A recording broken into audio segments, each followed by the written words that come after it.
Hi friend, स्वागत है आपका हमारे यूट्यूब चैनल केमिस्ट्री क्लासेस में। आज हम आपको केमिस्ट्री का दूसरा लेसन करवाएंगे, जिसमें कि पहला लेसन ख़त्म हो गया था। उसके हमने आपको न्यूमेरिकल भी करवा दिए थे। आज हम आपको लेसन 2 पढ़ाएंगे, जिसका नाम है विद्युत रसायन, जिसे अंग्रेजी में कहते हैं इलेक्ट्रोकेमिस्ट्री। इसका आज लेक्चर कौन सा है? फर्स्ट। इसका लेक्चर है फर्स्ट 1। तो देखते हैं दूसरा लेसन क्या है। लेसन को स्टार्ट करने से पहले अगर आपको हमारी वीडियो अच्छी लगती है तो एक लाइक और सब्सक्राइब जरूर करिए। देखते हैं हम अब टॉपिक के बारे में। टॉपिक क्या है? इसमें पहला है विद्युत ऊष्मा या विद्युत रसायन। मतलब जो चैप्टर का नाम है उसे क्या कहते हैं, मतलब विद्युत रसायन को हम क्या कहेंगे, विद्युत रसायन होता क्या है। तो देखते हैं विद्युत रसायन होता क्या है। जैसे कि वह रसायन विज्ञान की जो शाखा होती है जिसमें जिन रासायनिक अभिक्रियाओं में होने वाले रासायनिक परिवर्तनों का अध्ययन किया जाता है उसे क्या कहेंगे? विद्युत रसायन, या उसे विद्युत रसायन या ऊष्मा रसायन कहते हैं। तो देखते हैं इसकी परिभाषा है क्या। इसकी परिभाषा है रसायन विज्ञान की वह शाखा जिसमें रासायनिक अभिक्रियाओं में होने वाले जो रासायनिक अभिक्रियाएं होती हैं, केमिकल रिएक्शंस, उनमें होने वाले जो परिवर्तन होते हैं, मतलब चेंज होती हैं। जैसे कि हम एक कंपाउंड बना रहे हैं, जैसे कि एथिल ब्रोमाइड है ये कंपाउंड। इसमें हम सोडियम से क्रिया करते हैं, तो ये दूसरा कंपाउंड है। सोडियम से क्रिया करेंगे तो NaBr निकल जाएगा। इसमें बनता क्या है? C2H4। क्या बनता है? C2H4। तो इसको क्या कहेंगे? परिवर्तन। जैसे कि रिएक्शन चेंज हो गई, उसे क्या कहेंगे? परिवर्तन। इन परिवर्तन के अध्ययनों को क्या कहा जाता है? विद्युत रसायन। तो देखते हैं अगला टॉपिक क्या है इसमें। विद्युत रासायनिक शेल। मतलब ये रासायनिक शेल होते क्या हैं, कहते क्या हैं। कोई युक्ति होती है जिसमें विद्युत ऊर्जा को रासायनिक ऊर्जा में परिवर्तित किया जाता है और रासायनिक ऊर्जा को विद्युत ऊर्जा में परिवर्तित किया जाता है। ऐसी युक्ति को क्या कहेंगे? ऐसी युक्ति को विद्युत रासायनिक शेल। जिसकी परिभाषा देख लेते हैं। इसकी परिभाषा है ऐसी युक्ति जो विद्युत ऊर्जा को रासायनिक ऊर्जा में, अभी बताया था, जो विद्युत ऊर्जा को रासायनिक ऊर्जा में और रासायनिक ऊर्जा को विद्युत ऊर्जा में परिवर्तित करती है या फिर करता है विद्युत रासायनिक शेल कहलाता है। तो देखते हैं अगला टॉपिक क्या है। इसमें अगला टॉपिक है अर्धशैल। अब इसमें जानते हैं अर्धशैल क्या है। ऐसा मतलब एक छड़ है, किसी धातु की एक छड़ है, उसको अगर हम लवण के विलयन में रख दें तो धनायन, मतलब लवण का विलयन होता है वो धनायन होता है, उसमें रख देते हैं तो जो धातु की छड़ होती है उसके प्रति जो प्रक्रम होता है उसे क्या कहेंगे? अर्धशैल कहते हैं। तो इसकी परिभाषा देखते हैं। इसकी परिभाषा है जब किसी धातु की छड़ को उसी के लवण के, जो छड़ है उसी के ही लवण के विलयन में धनायन जानते हो धनायन किसको कहते हैं? धनायन कहते हैं प्लस को, और ऋणायन कहते हैं माइनस को। धनायन में रख देते हैं तो धातु की छड़ के इस प्रक्रम को क्या कहेंगे? अर्धशैल। इस प्रक्रम को क्या कहेंगे? अर्धशैल कहते हैं। तो देखते हैं इसमें अगला टॉपिक क्या है। इसमें अगला टॉपिक है इलेक्ट्रोड। इलेक्ट्रोड होता क्या है? तो देखते हैं इलेक्ट्रोड क्या है। इसकी परिभाषा है जब किसी धातु की छड़ को उसी के लवण के विलयन में या धनायन मतलब प्लस में धनायन में डुबो देते हैं तो धातु की छड़ विलयन के सापेक्ष धनावेशित या ऋणावेशित होती है। मतलब जैसा विलयन होगा उसी की ही प्रकृति के आधार पर, मतलब उसी की ही प्रकृति के सापेक्ष धनायन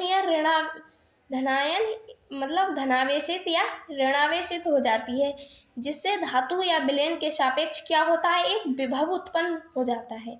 क्या होता है? एक विभव उत्पन्न हो जाता है। इसे इलेक्ट्रोड विभव कहते हैं। और इसे दर्शाएंगे किससे? इसे कैपिटल ई से दर्शाएंगे। इलेक्ट्रोड विभव, सॉरी यहाँ पर आप लिख लेना इलेक्ट्रोड विभव, ये मैं लिखना भूल गई, इलेक्ट्रोड विभव। तो देखते हैं इसकी परिभाषा, अब एक बार और मैं आपको रिपीट करा देती हूँ। जब किसी धातु की छड़ को उसी के लवण के विलयन में या धनायन में डुबो देते हैं तो धातु की छड़ विलयन के सापेक्ष धनावेशित या ऋणावेशित हो जाती है, जिसमें धातु या विलयन के सापेक्ष विभव उत्पन्न हो जाता है। इसे इलेक्ट्रोड विभव कहते हैं। इसे किससे दर्शाएंगे? इसे कैपिटल ई से दर्शाएंगे। तो चलते हैं अब अगले टॉपिक की ओर। इसमें अगला टॉपिक क्या है? इसमें अगला टॉपिक है इसमें जब किसी धातु की इसमें अगला टॉपिक है मानक इलेक्ट्रोड विभव। क्या है इसमें? मानक इलेक्ट्रोड विभव। तो देखते हैं मानक इलेक्ट्रोड विभव और इलेक्ट्रोड विभव, ये दोनों ही कुछ मिलते जुलते होते हैं, बस इनमें थोड़ी सी कमी होती है, मतलब थोड़ा सा अंतर होता है। इसमें मानक इलेक्ट्रोड विभव में दिया होता है ताप और इलेक्ट्रोड विभव में ताप नहीं दिया होता है।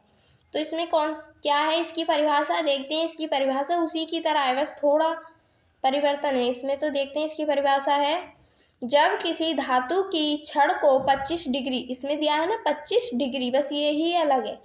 जब किसी धातु की छड़ को 25 डिग्री सेल्सियस ताप तथा 1 मोलर सांद्रता के उसी के लवण के विलयन के सापेक्ष धनावेशित या ऋणावेशित हो जाती है, जिससे धातु की छड़ और विलयन के सापेक्ष क्या उत्पन्न हो जाएगा? उसमें भी उत्पन्न क्या हुआ था? विभव, सापेक्ष विभव उत्पन्न हो जाता है। इसे मानक इलेक्ट्रोड विभव कहते हैं। इसे किससे दर्शाते हैं? ई नॉट, मतलब ये ई के ऊपर जीरो होता है छोटा सा, इसे कहते हैं ई नॉट।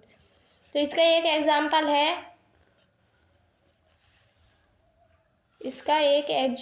है, जब जिंक का फॉर्मूला क्या है?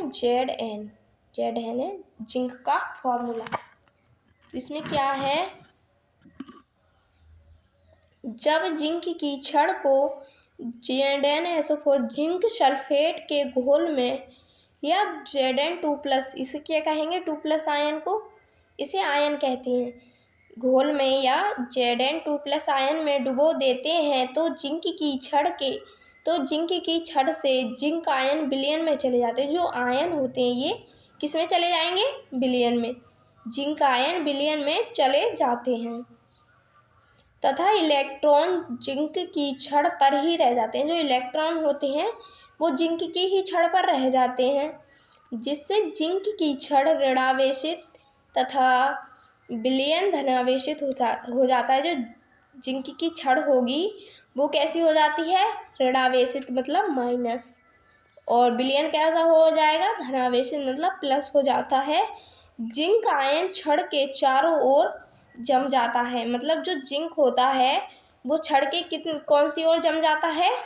जिंक छड़ के चारों ओर जम जाता है।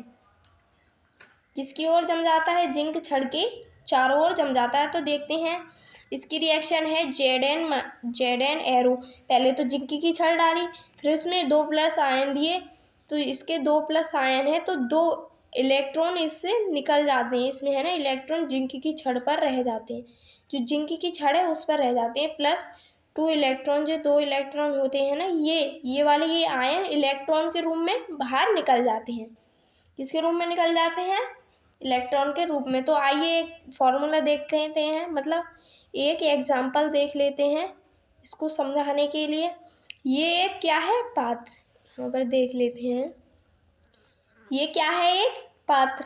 इसमें हम क्या डालेंगे? जिंक की छड़। ये देखिए, मान लेते हैं ये क्या है? एक जिंक की छड़। इसको लिख लेते हैं Zn, जिंक की छड़ है, डाल लेते हैं। जब इसमें हम जिंक की छड़ को ZnSO4, इसमें कौन सा वो है, मतलब कौन सा घोल है? इसमें घोल है जिंक सल्फेट, ZnSO4 का घोल है, ये विलयन है, इसमें है ZnSO4 का घोल। जब इसमें जिंक की छड़ हम डालेंगे, ये डाल दी है हमने, तो जिंक आयन विलय में चले जाते हैं। तो जिंक की छड़ से जो जिंक की छड़ से जिंक आयन, जो जिंक के जो 2+ आयन होते हैं ना, वो किस में चले जाएंगे? विलयन में। इसमें चले जाएंगे विलयन में। कौन से चले जाएंगे? Plus ion. ये देख रहे थे, plus plus plus plus plus plus. ये किसके आयन है? जिंक के आयन। 2+ आयन किस में चले जाएंगे? विलयन में। तथा इलेक्ट्रॉन जिंक की छड़ पर रह जाते हैं। जो इलेक्ट्रॉन होते हैं ई, जिसे ई से दर्शाएंगे, वो कहाँ रह जाएंगे? इसी की ही छड़ पर रह जाते हैं, जिंक की छड़ पर रह जाते हैं, जिससे कि जिंक की छड़ ऋणावेशित या धनावेशित हो जाए। जो इलेक्ट्रॉन रह गए हैं इसकी छड़ पर, जिससे जिंक की छड़ ऋणावेशित तथा विलयन धनावेशित हो जाता है। ऋणावेशित मतलब माइनस हो जाती है। इसको लिख लेते हैं माइनस माइनस माइनस। यहाँ पर देख लेते हैं माइनस माइनस। ये जिंक की छड़ कैसी हो गई? यहाँ पर लिख लेते हैं, जिंक की छड़ हो गई ऋणावेशित। कौन सी? ऋणावेशित हो गई जिंक की छड़। और विलयन कैसा हो गया? इसमें प्लस आएगा, कैटायन। अंग्रेजी में धनायन को बोलते हैं कैटायन और ऋणायन को बोलते हैं एनायन। तो इसमें कैटायन ज़्यादा मतलब धनायन। तो ये कैसी हो गई? धनावेशित। कैसी हो गई? विलयन कैसा हो गया? धनावेशित। धनावेशित को किससे दर्शाएंगे? माइनस, ऋणावेशित प्लस। इसमें देखते हैं बी सी।